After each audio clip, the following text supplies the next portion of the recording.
Hola, bienvenidos a una nueva edición de esto que es La Brújula. Lucas Carena quien les habla, Pablo Dávoli quien me acompaña. ¿Cómo estás, Pablo? ¿Qué decís, Lucas? Bien, acá andamos, arrancando nuestro segundo programa, así que muy contento, muy contento de estar acá. Alegría que es compartida también por mí, ¿no? Así es. Les recordamos a quienes nos están viendo que este programa se encuentra encomendado, consagrado a la 3 veces admirable Virgen de Schoenstatt, Mater ter Admirabilis de Schoenstatt, ¿verdad?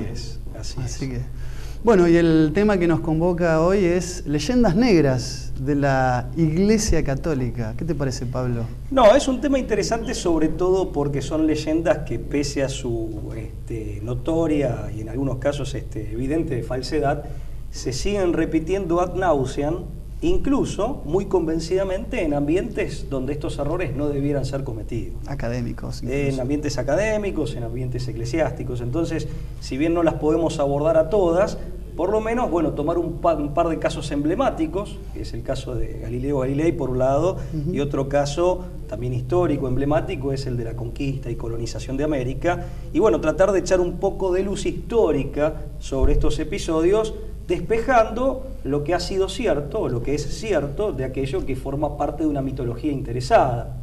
¿Te parece que antes te invite a ver la presentación del programa? Dale, me parece fantástico. Vamos a ver los títulos y ya seguimos con esto que es La Brújula.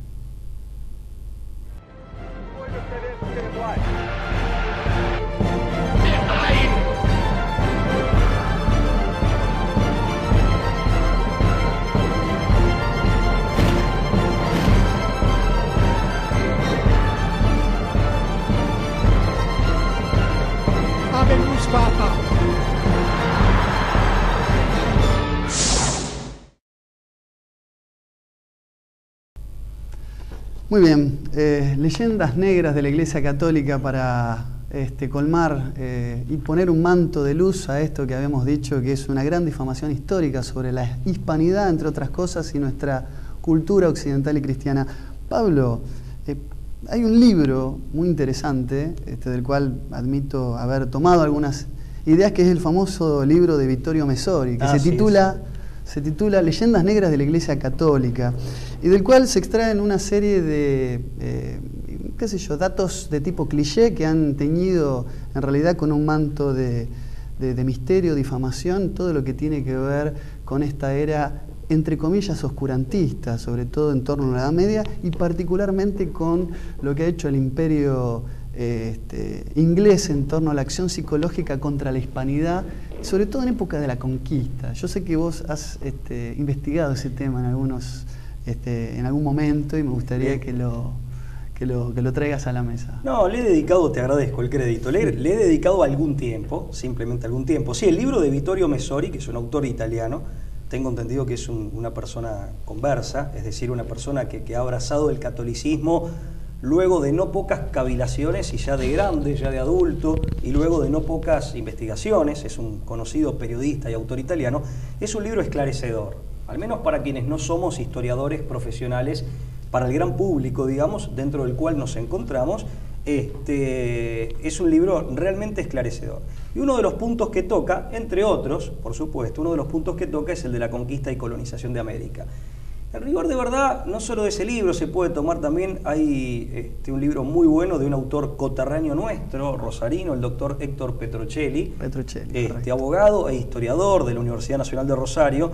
Entre sus libros figura Lo que a veces no se dice de la conquista de América, que también es un libro bastante revelador en este punto en particular, o sea, respecto de el caso del descubrimiento, la conquista y la posterior colonización americana, no respecto de otros mitos, ¿no? En el caso de América, lo primero que hay que develar, me parece a mí, como para poner las cosas en su justo quicio, como para obtener una mirada realista, lo más realista posible y lo más objetiva posible del tema, es cuál era la situación de América con anterioridad, cuál era el escenario que nos presentaba América con anterioridad a la llegada de Cristóbal Colón y los españoles en 1492, o mejor dicho, a partir de 1942. Y aquí lo primero que hay que decir es que América, si bien desde el punto de vista geográfico constituida una unidad, como de hecho sigue pasando, se trata de una única masa continental muy grande, por cierto, y con partes bien diferenciadas, pero en última instancia de una única masa continental, Lo cierto es que desde el punto de vista humano, desde el punto de vista antropológico, sociológico, político ni hablar, constituía un pluriverso. América, lejos de presentar un escenario unido y relativamente homogéneo, constituía o presentaba, exhibía un escenario completamente heterogéneo, en donde reinaban la separación, la desunión, pero sobre todo las diferencias. No se trataba únicamente de hostilidades, de rivalidades y de conflictos, sino que además, e incluso antes o por debajo de esos conflictos y de esas rivalidades entre las diversas parcialidades indígenas, lo que subyacía era una esencial diferencia étnica, racial, cultural, religiosa. Con lo cual, cuando se habla, como habló el Papa Juan Pablo II en Santo Domingo en 1984, del encuentro entre dos mundos, en rigor de verdad, fue el encuentro de un mundo, el europeo, con varios mundos que coexistían normalmente en situación de conflicto, sino de aislamiento en América. Es el encuentro de varios mundos. En su momento el pontífice Juan Pablo II, el pontífice recordado, habló de dos mundos porque así se ve desde la perspectiva específicamente o estrictamente religiosa y más específicamente cristiana. Sí, los cristianos con paganos, pero paganos que eran múltiples y muy diversos entre sí y que no se reconocían como hermanos. Por eso, lo primero que hay que plantear es que en realidad América era un pluriverso bastante conflictivo, en el cual no había afinidad entre las diversas parcialidades, los diversos grupos de pueblos o familias de pueblos indígenas, y no solo no había afinidad desde el punto de vista objetivo, desde el punto de vista subjetivo, tampoco había conciencia de americanidad. Perdóname que te escuchaba hablar y no podía evitar recordar que no solamente, más allá de la voz del Papa Juan Pablo lo ha mencionado, sino también que ciertas fuentes, como la antropología estructural del propio Claude Lévi-Strauss, habla del descubrimiento de América y su entorno, el antes y los episodios posteriores a 1492, como la primera de las tres grandes fuentes de reflexión etnológica de la humanidad, donde hay una primera pregunta por el reconocimiento de lo propio, de nuestra identidad cultural y del encuentro de varios mundos confluyentes en este punto histórico, ¿no? O sea, que no solamente tiene que ver con una mirada cristiana o cristianizante, sino que también desde la propia antropología y sobre todo la antropología de tipo estructural se ha convertido como la más fuerte, genuina e importante fuente de reflexión etnológica, ¿no es cierto?, para muchísimos teóricos. Una reflexión que, como bien decís vos, se planteó y de hecho se planteó en el seno mismo de la Iglesia y en instituciones como la Universidad de Salamanca, que pertenecían o que formaban parte de los ámbitos eclesiásticos, como de hecho era en sus inicios la universidad. Entonces, de hecho es así, porque imagínate, y este es el segundo punto a marcar, el primer punto es la ausencia de auténtica americanidad en tanto identidad común o sentimiento de hermandad, que eran sentimientos o una conciencia completamente inexistente entre los pueblos indígenas o entre los diversos grupos de pueblos indígenas. El segundo punto es había un abismo en el desarrollo cultural entre los europeos que arribaban y la generalidad de estos múltiples y muy diversos pueblos que ya habitaban el continente americano.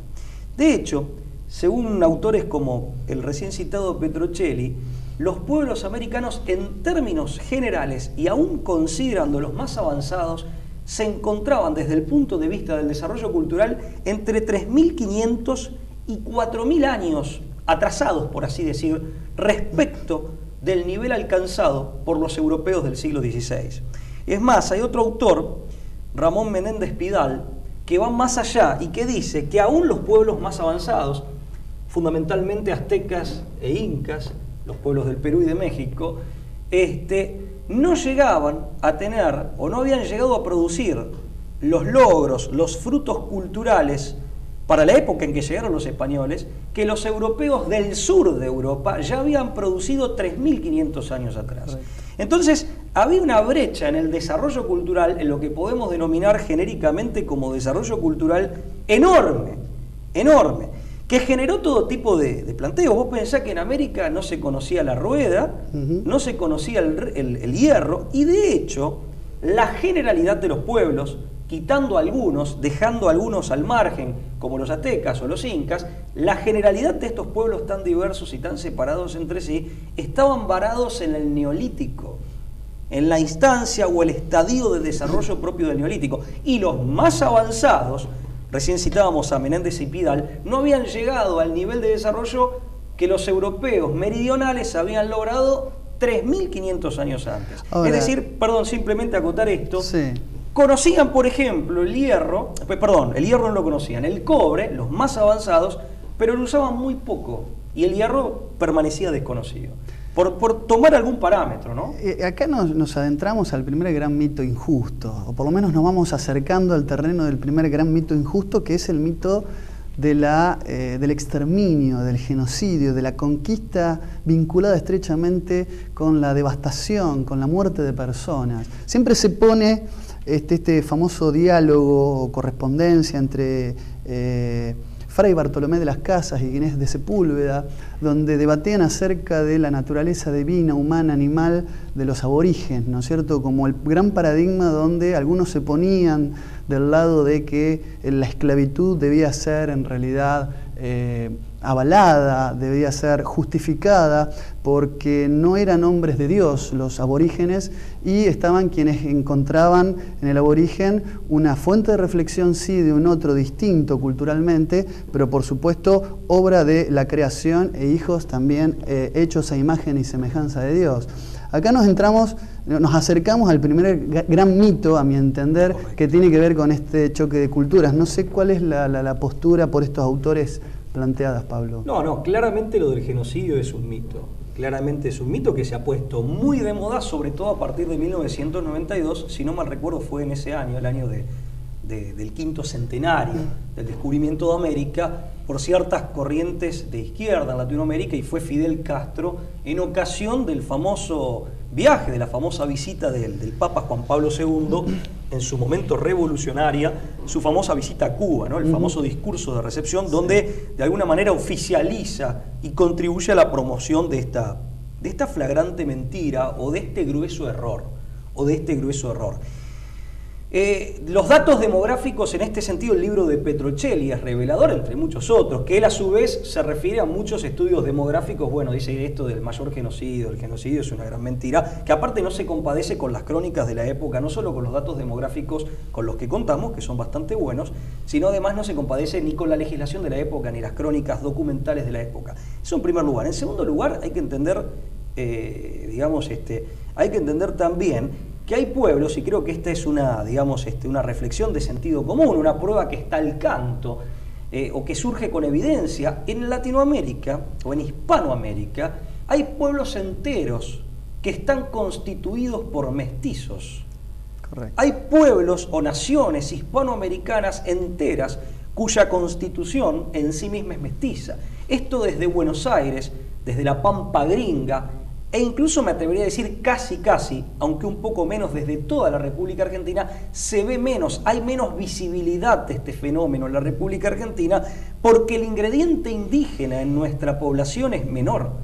Pero no es el caso de México, de Perú, de Ecuador, en donde el porcentaje más amplio de la población es mestizo, es de procedencia, origen o naturaleza, si prefiere mestizo. Los indígenas, o mejor dicho, sus descendientes están vivos, lejos de haber sido exterminados. Y aparte, bueno, hay parcialidades indígenas que mantienen una existencia medianamente separada, ninguna con independencia política. Ese es un problema distinto a tratar, que da lugar a las aspiraciones indigenistas en algunos países, en algunos casos justificadas, o tal vez en otros no, en otros claramente no. Pero bueno, ese es otro problema. Pero claramente estos datos de la realidad actual nos desmienten la idea de un exterminio.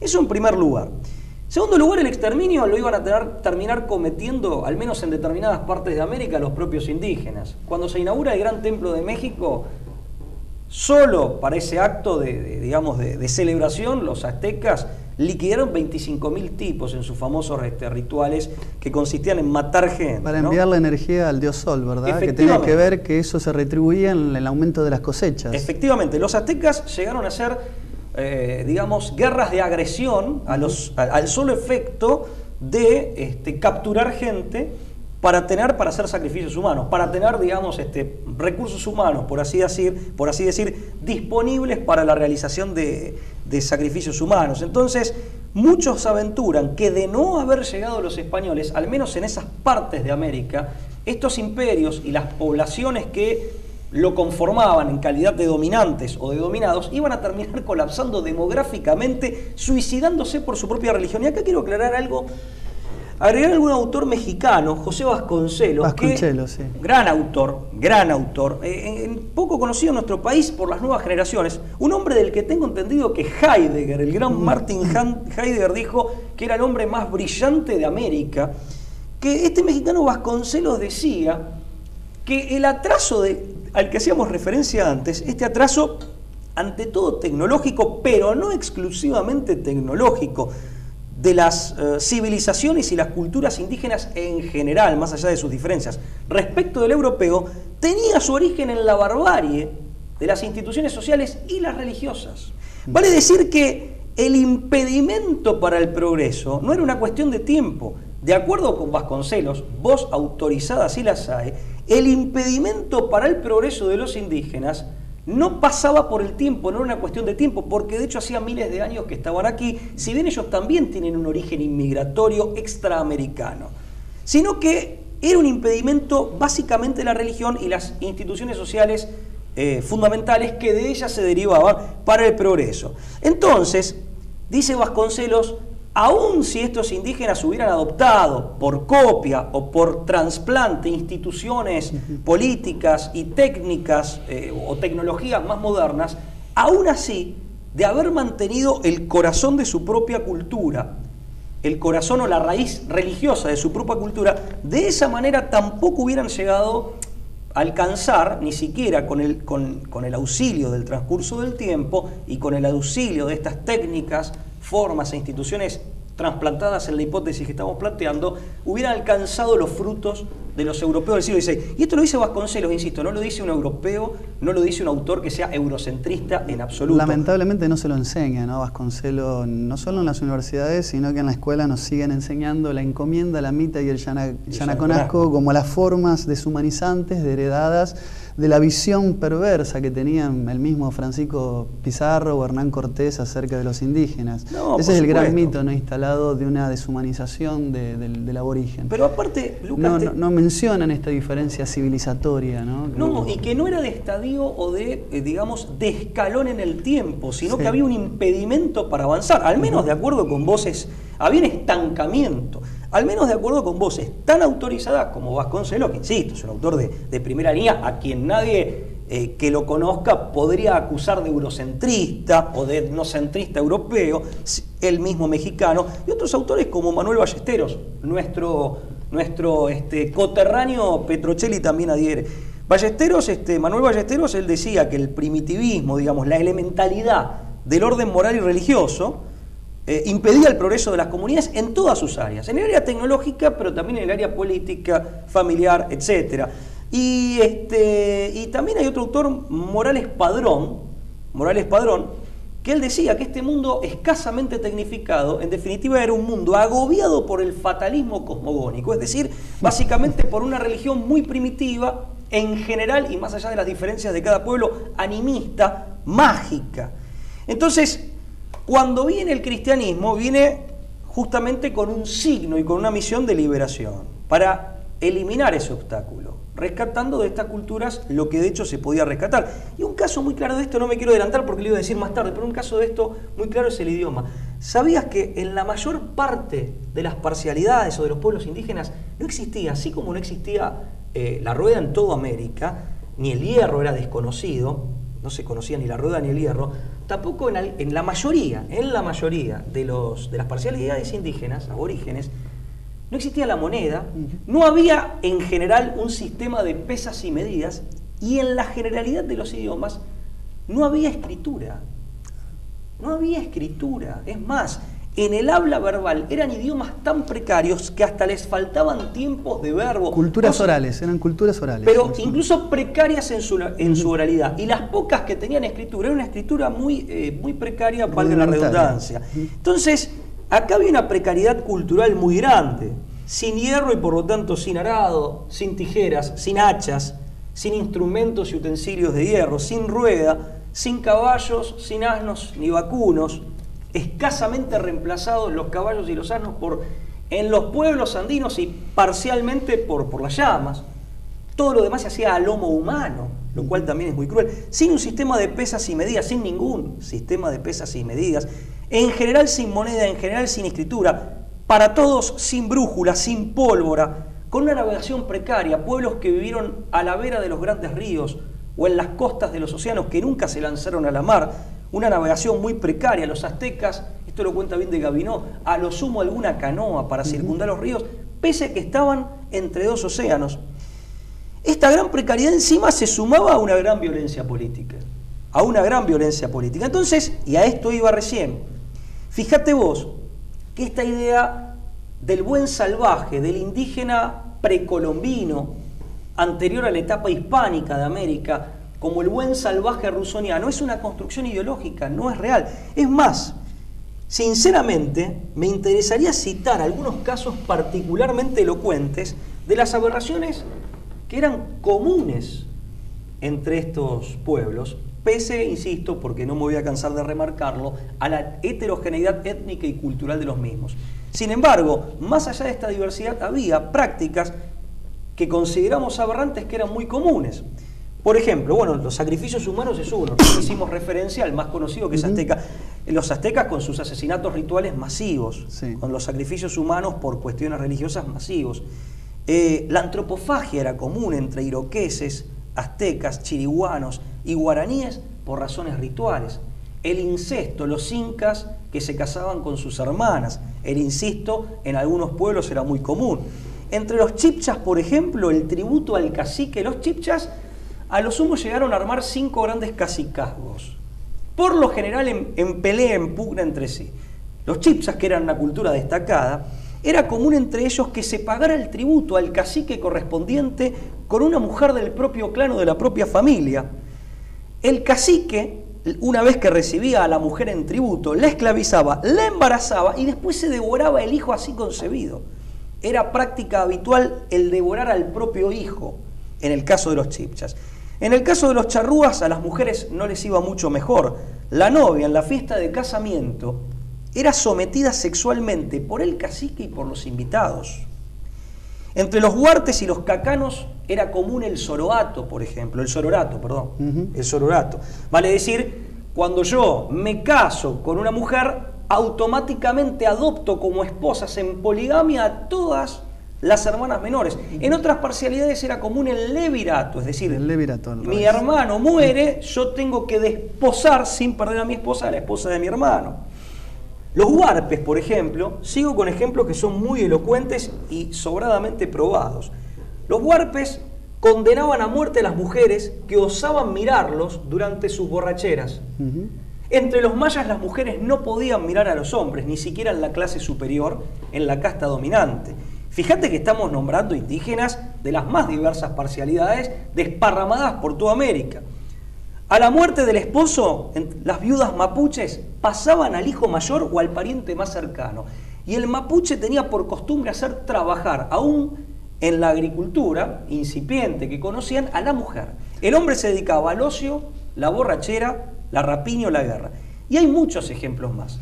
Me pongo en abogado del diablo, Pablo. Me permito ponerme en abogado del diablo, pese a que el doctor sos vos. No, absolutamente. Aparte no soy doctor, no tengo el doctorado terminado. Me parece muy honesto intelectualmente que el epíteto de doctor se le atribuye a los abogados. A quien lo merece, a quien hizo el doctorado, aprobado, como corresponde. Pero alguien podría decir que ¿no serán estas formas de moral aristocrática precristianas? Digo, estoy poniéndome en una situación que allá en un terreno medio de debate filosófico, pero digo, podría tranquilamente decirse, para rebatir estos ejemplos, que hay mucho de morales precristianas y en todo caso caemos o podríamos recaer en la falacia de ver con ojos desde una moral cristianizada estas prácticas, ¿verdad? Es un buen planteo, te agradezco que lo vuelques sobre la mesa y es un planteo que no es habitual porque se hace desde un lugar ideológico que no tiene difusión hoy en día. Y te voy a pedir que lo dejemos para Dale. después de la pausa, si Dale, te parece, perfecto. así dejamos esto picando para tratarlo después. Perfecto. Así que hacemos un pequeño corte y seguimos con mitos y leyendas negras en torno a la Iglesia Católica.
Bien, seguimos con la brújula y esta pregunta que había quedado picando, si estas prácticas tan aberrantes descritas por vos, Pablo, responden en realidad a un contraste entre diversas morales. Esto que empezó sobre todo con la obra de Federico Nietzsche de hablar de morales en plural, ¿no? Correcto.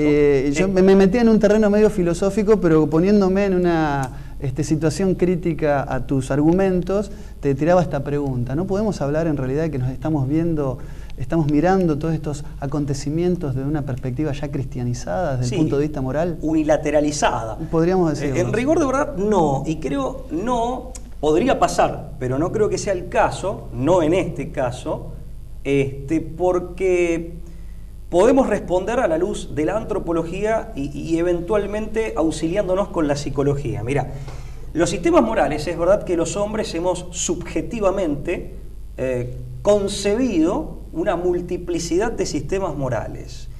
Pero si algo tienen todos ellos que los caracteriza, es que son sistemas para regular la conducta sobre la base de principios que pretenden ser metafísicos, en algunos casos pueden serlo, en otros casos es discutible, pero son principios para regular la conducta.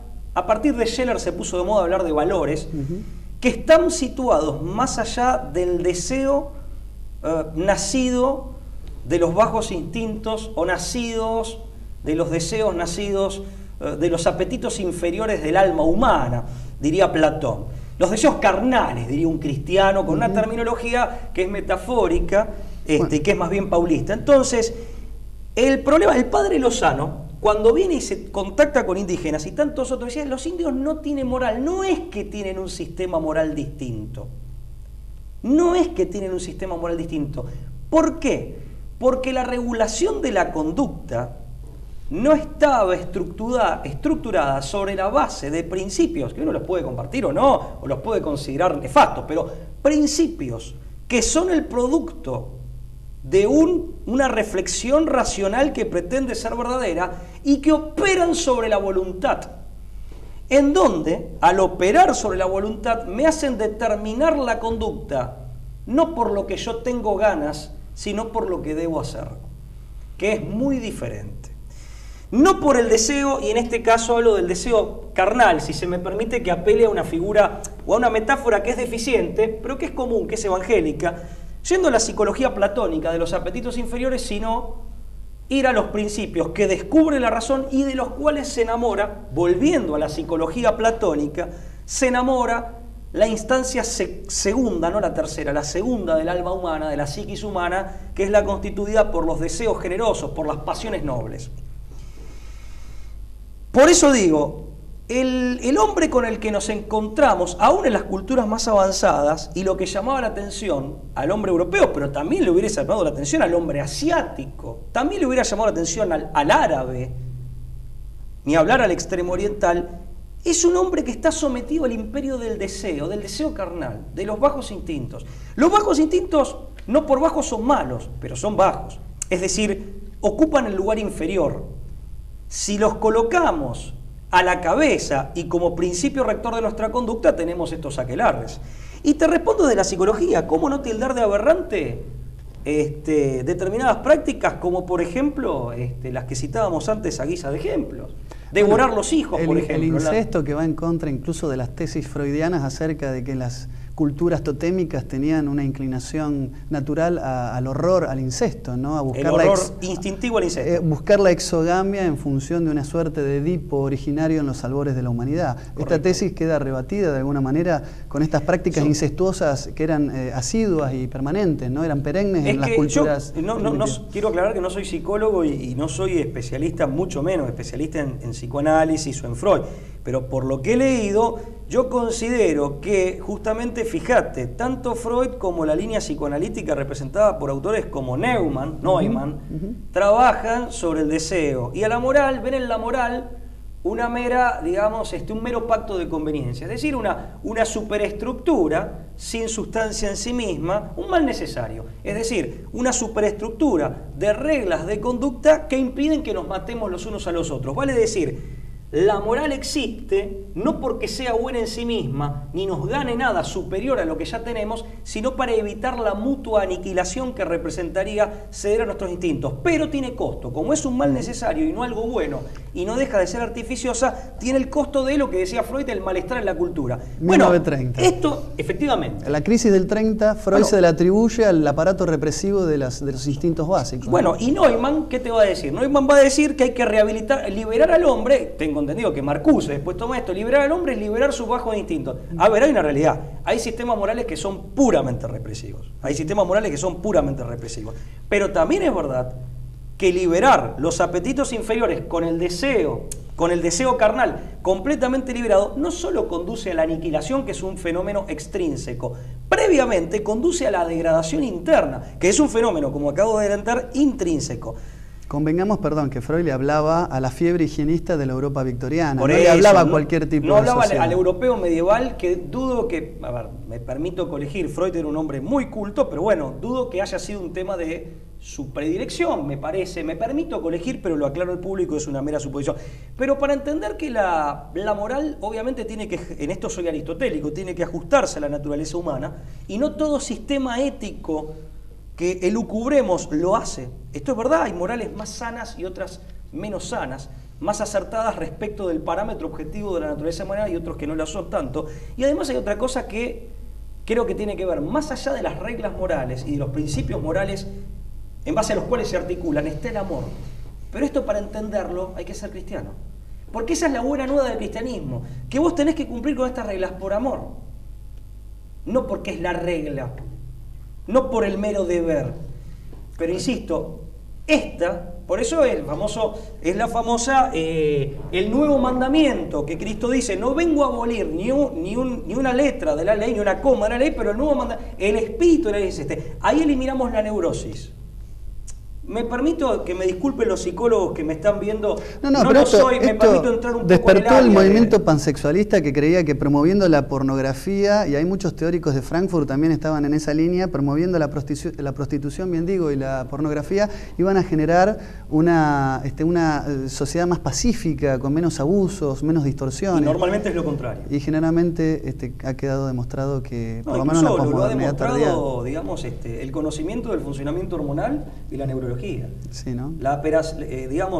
Bueno, nos fuimos un poco de tema, pero la sobredosis de oxitocina y de dopamina por la colasía, lo mencionamos en... Le vamos a dedicar un programa a ese tema. El desenfreno, sobre todo en materia sexual, conduce a una suerte de agobiamiento que requiere cada vez más. Normalmente muchas aberraciones surgen ahí. Esto ya lo decía un psicólogo político, Stan Popescu. Pero una cosa para terminar, en este contexto psicosocial, la moral y la religión no son tales en realidad. Son rituales para asegurar la convivencia, y que dentro de ese mal necesario, que es la convivencia que necesitamos para subsistir, cada uno se provea de placeres lo más posible, de estos placeres.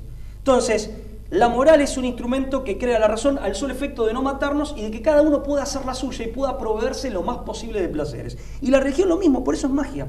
No se trata de quererlo a Dios, se trata de servirse de esas fuerzas que se creían sobrenaturales. Animismo, magia y omnipotencia de los pensamientos. Pero aparte es un animismo, es magia, como una tecnología de lo sobrenatural. La frase es de un autor que no es de mi especial predilección, pero es de Grondona cuando explica Weber y me pareció interesante. Esa tecnología de lo sobrenatural, ¿para qué?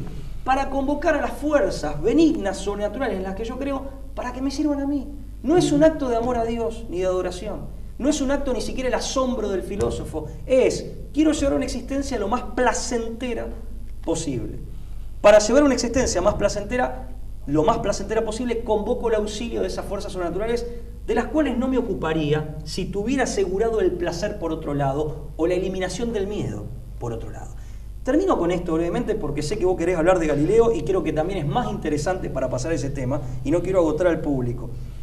Otro ejemplo, de aberración que no me quiero olvidar de mencionar, hay muchos más que preparé, que apunté, pero de ahí viene Gualicho, era un espíritu malo, hablando de fuerzas sobrenaturales. La palabra Gualicho, los ranqueles la usaban. Creían que las viejas estaban engualichadas, sobre todo si eran feas. Entonces bastaba con que pasara algo en el rancho, se cayera un pedazo de techo para que las mataran, sin juicio previo ni nada, porque se entendía que estaban engualichadas. O los mocovíes, que en un camino de tránsito largo, si la mujer paría, mataban al bebé para poder proseguir con la marcha si la marcha era larga. Lo decidía el padre y la madre obedecía. Entre muchos ejemplos. Y el último, que me parece el más, o uno de los más aberrantes, los puelches. Cuando festejaban el ingreso en la adolescencia de una niña, festejaban el acontecimiento como tomando a un joven de la tribu, cebándolo, poniéndolo en ayuno estricto, cebándolo con todo tipo de bebidas alcohólicas y después cumpliendo con sus deseos, que podían ser: che, vos, cortate el brazo; che, vos, arrancate un dedo del pie.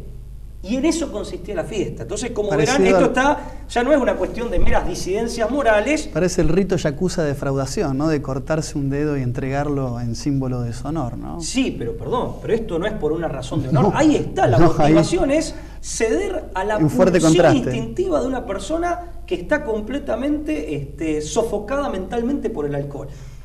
¿De dónde viene la leyenda negra? Primero, no hay leyenda negra.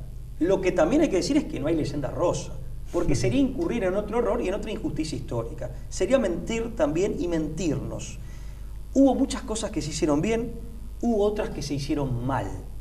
En mi modesta opinión, el saldo es positivo porque la llegada de los españoles terminó con todos estos aspectos que son los más cuestionables y los que menos se conocen, pero por otra parte no mató a las culturas indígenas, como de hecho no mató al indígena. Eso es una gran mentira y una infamia.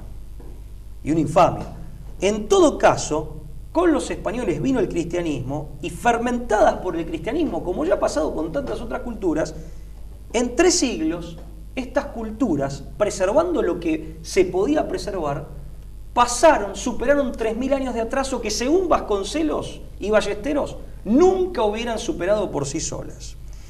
¿Quiénes son las fuentes y los difusores de esta leyenda negra? Bueno, vos lo citaste, Fray Bartolomé de las Casas. Fray Bartolomé de las Casas fue un hombre que, protegido por la corona española, Carlos V lo protegió, lo nombró obispo.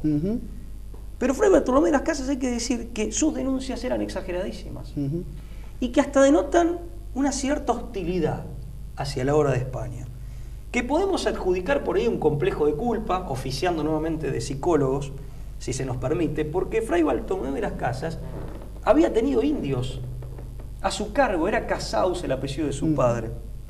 Su papá había sido un español de origen judío converso, de apellido Casaus, que tenía posesiones, plantaciones en Centroamérica, y Fray Bartolomé de las Casas, antes de ser Fray Bartolomé de las Casas, era un empresario de estas plantaciones. Tal vez haya sido un profundo arrepentimiento de sus propios abusos lo que lo llevó a exagerar. No lo sé. Y después la otra parte de la leyenda negra es un autor protestante, de Brie. Después lo utilizan Gran Bretaña contra la Iglesia, contra España y en definitiva contra Hispanoamérica, porque nos hace aborrecer de nuestras propias raíces. Nos hace confundirnos respecto de nuestras propias raíces. Acusando la hispanidad de todo lo que se había practicado en el norte, ¿no? Claro, aparte de Inglaterra, sí, realmente. Custer, ¿no? Correcto. Pero bueno, no me quiero extender más porque Simplemente decir esto, un inglés que no era católico, ni tenía especial amor por España, ni por la Iglesia Católica, ni por Hispanoamérica, Arnold Toynbee, decía que los misioneros españoles, entre otras cosas, respetaron las lenguas indígenas. Es más, las aprendieron para predicar en ese idioma, a diferencia de lo que han hecho otros pueblos cuando han querido cristianizar, y hasta las mejoraron, añadiendo o incorporándole sintaxis, gramática y escritura a muchos idiomas que no lo tenían. Se creó una cátedra de quechua, por ejemplo, en 1596 en la Universidad del Perú, y además, el que no sabía quechua en el Perú no era ordenado sacerdote. Había que saber quechua para ser ordenado sacerdote. En México se exigía saber el náhuatl y otros idiomas de la zona. Y la Universidad de Salamanca, por su parte, a principios del siglo XVI, se le encomienda a una escuela jurídica que estudie que elabore un nuevo derecho internacional, que es el germen del derecho internacional moderno, sobre la base de la igualdad natural de todos los pueblos, más allá de las diferencias de estadios de desarrollo, porque eran todos hijos de Dios, y sobre la base de la cooperación entre los pueblos, lo que llamaríamos cooperación internacional. Las bases del derecho internacional moderno, Universidad de Salamanca, encomendado por el propio emperador en el siglo XVI. Pero me detengo acá porque habría que abundar muchísimo más, pero vemos que, en realidad, espero que esto haya servido para echar un poco de luz y ver que las cosas no son tan oscuras como las suelen pintar.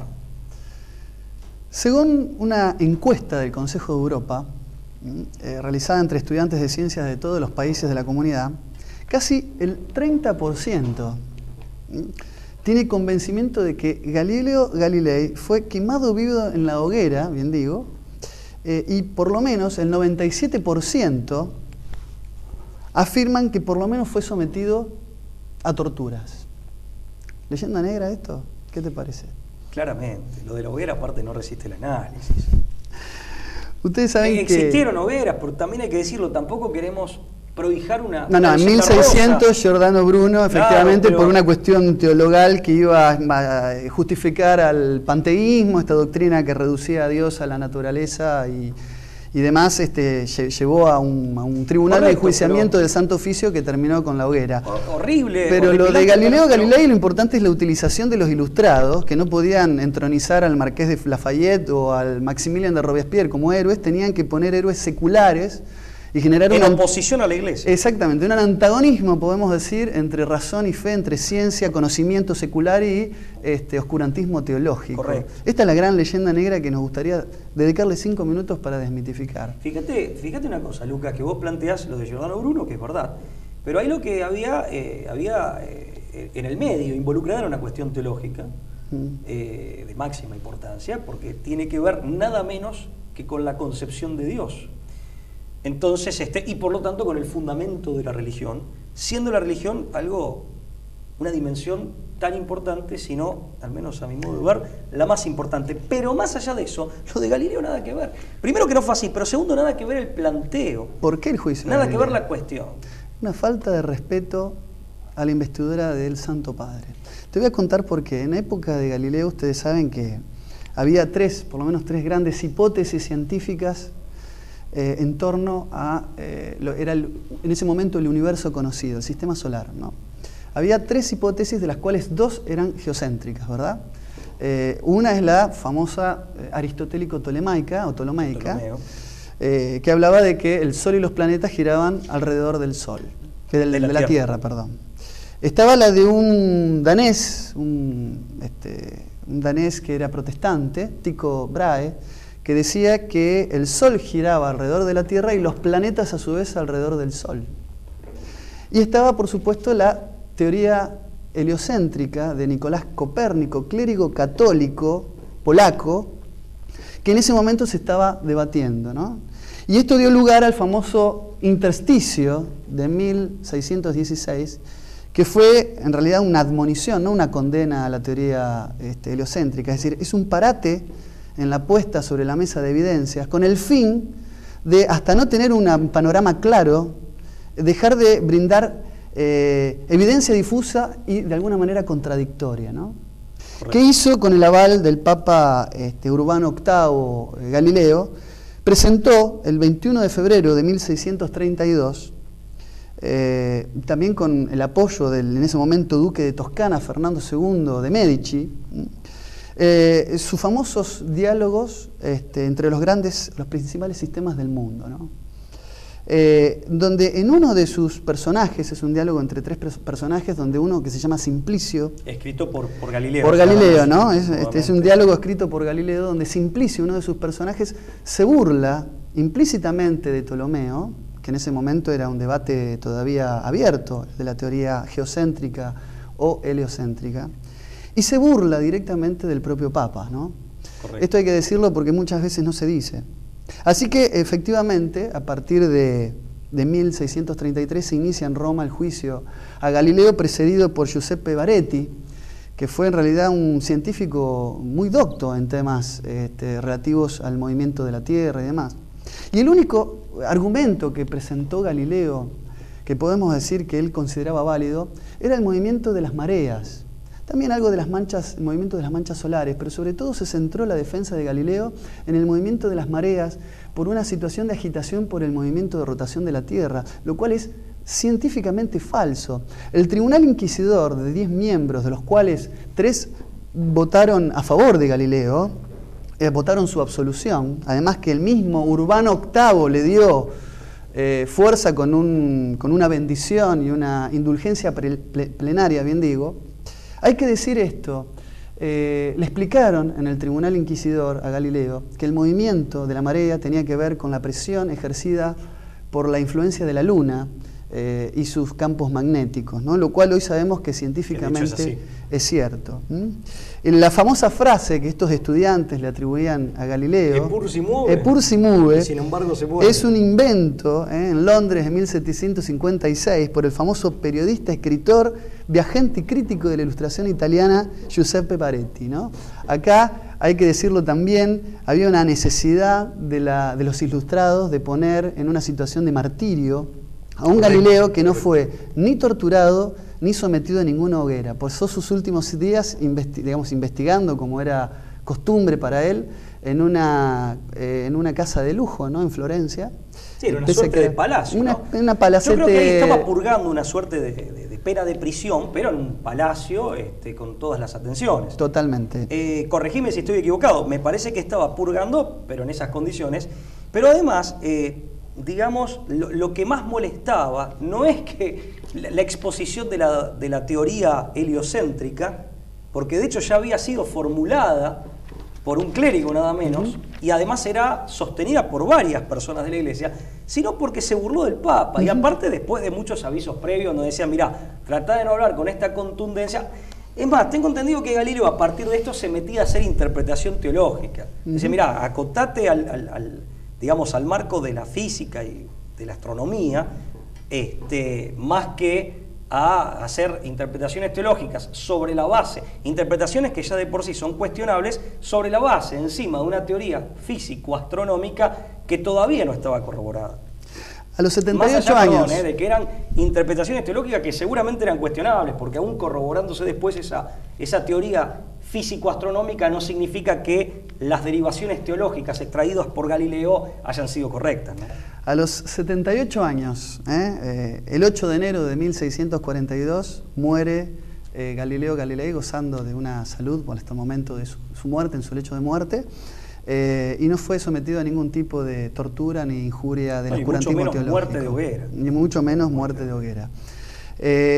Nos quedamos sin tiempo, como de costumbre, siempre. Pablo, así que hasta acá llegamos por hoy. Gracias por estar y será hasta una nueva edición de La Brújula. Muchas gracias.